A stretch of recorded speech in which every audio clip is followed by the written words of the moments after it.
And with that, I'd like to turn to Abram Masango of ESCOM.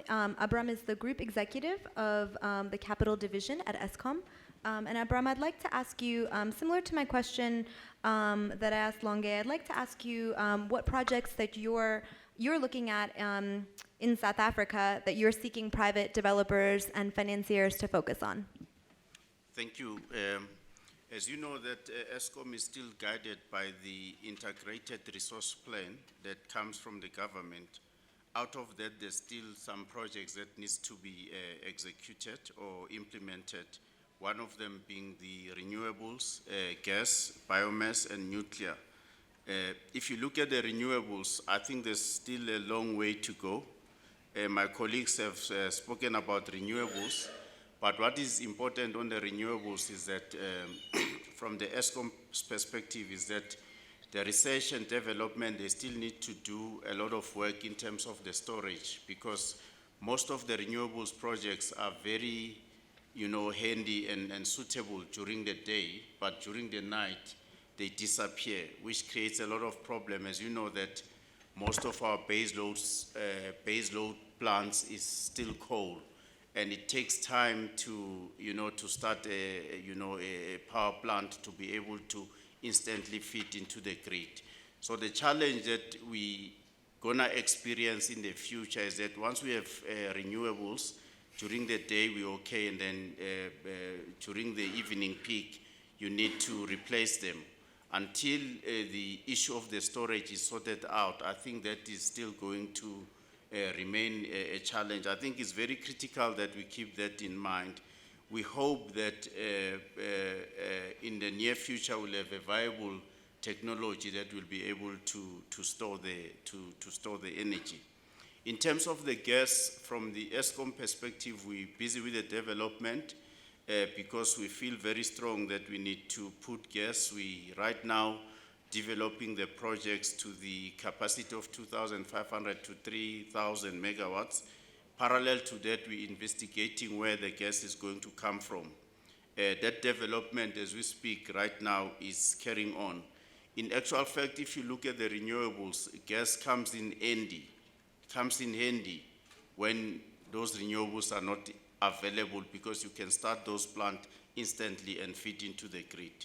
In terms of the nuclear, I think it's been in the public for some time right now, but from the ESCOM side, as you know, that there was a cabinet resolution that says ESCOM is going to be the owner and the operator, and then it gives us the responsibility and the accountability of developing the sites.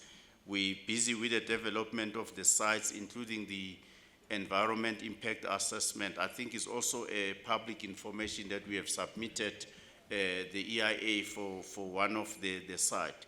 So we'll carry on with the development of the nuclear. We also believe that nuclear, that's the way to go on a long term, because you need a base load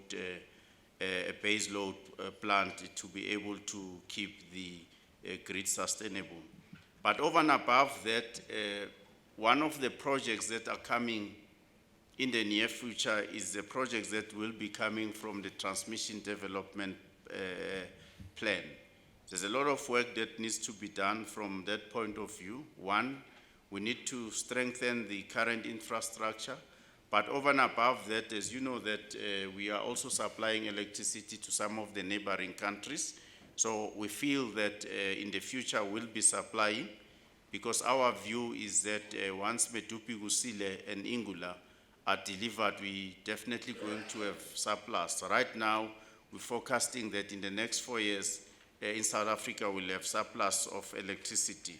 So our view is that within the Southern Africa, the SADC, will be able to dispatch some of the electricity to a neighboring country, which will, spark the development of the transmission infrastructure.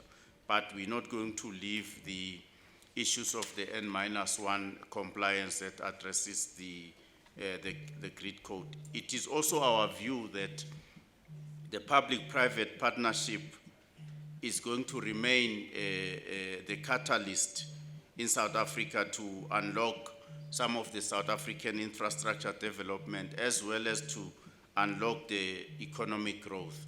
I think as parastatal, we feel very strong that those things will be achieved if we particularly partner and collaborate with the private sectors.